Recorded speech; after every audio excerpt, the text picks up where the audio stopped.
Oh, well, guys, after a pretty long week, pretty much because I've been sick and stuff like that, I was able to get it together today because I was asked by my school to speak to a bunch of students about comic books.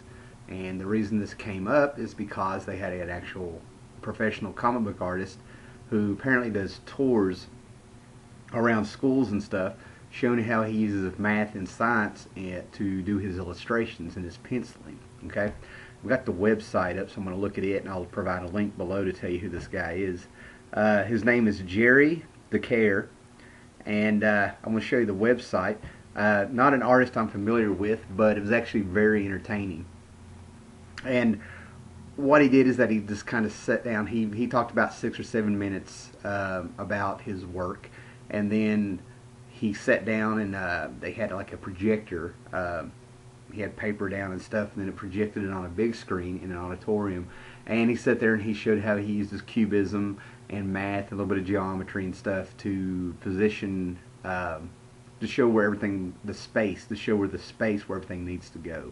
How the head is, if you do a cube, a three-dimensional cube, and he does a half, and then half of the half, and then half the half, that shows the placement of the eyes, the nostrils, and the mouth. Then he'll make X's and stuff, and that'll show how everything is supposed to be centered and everything like that. It was pretty good. And he's heavily influenced by John Buscema. He admitted it and stuff. Somewhere along with his presentation, I don't know if it's where I was talking during the teacher, because I was supposed to speak first, but as soon as I got the equipment up, he started into his presentation, so I thought I wasn't going to speak.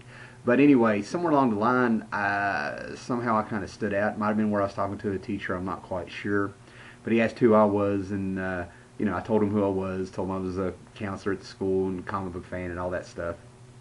And then all of a sudden, he started talking about the Silver Surfer as he was drawing a picture, and then I went back and forth how he met John Buscema, and then I was able to go tit for tat with him because I told him I met Sal Buscema, and then he sat there and he was like, yeah, John was kind of critical of Sal's work, and I went, yeah, and Sal knew it and stuff, and we had the whole place enthralled. The teachers were looking, the students were looking, and it was just like a tennis match going back and forth listening to us.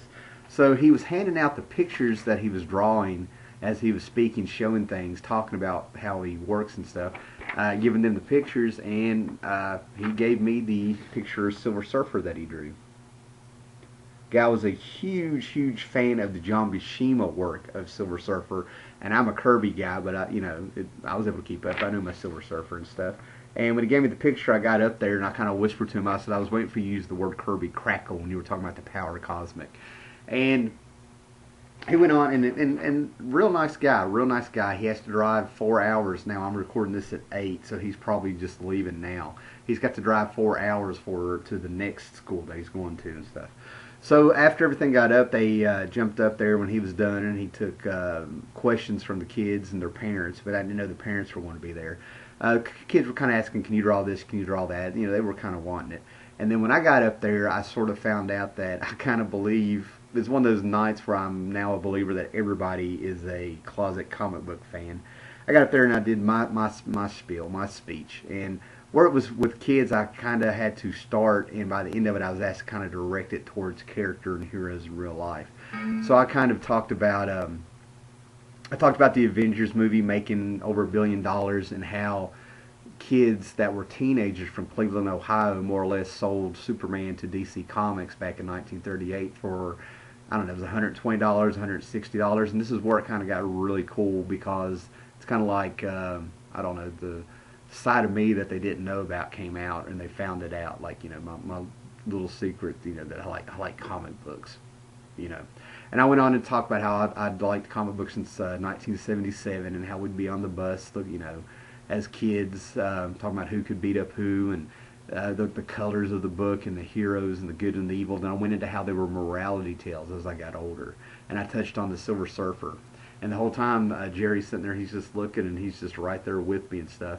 And he made the comment of, I can't remember what exactly he said, but he made the comment of, you're the guy that seems to know your stuff. And I kind of got it was very complimentary. I kind of got he said something along the lines that maybe I should be doing the presentation.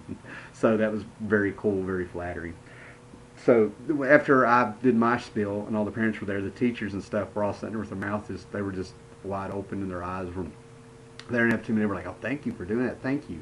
And I made the comment that what really kind of hooked me when I was a kid, besides looking at the comics and stuff, was, you know, the Superman movie. You know, seeing the Superman movie, it was over with. And one of the teachers came over and she just kind of looked at me and went, "Don't worry, because when I saw the Superman movie as a kid, it was over for me." And all of a sudden, she's telling me about how she's an artist and into pottery, and she's been sketching and doing all this stuff. Like, you know, I don't think she really told anybody this. So, you know, I have the Silver Surfer picture right here. The audience applauded and stuff. All the kids hung around. It's the first thing that I've seen where the parents and the kids actually hung around after some kind of presentation or something that the school puts on every now and then. They were just enthralled. Kids were running up to the artist. Teachers were running up to me. And I saw a bunch of parents out there just kind of nodding the whole time. Every time I bring something up, they were just nodding their head like they remember the Superman movie, they remember the Wonder Woman TV show, they remember Super Friends.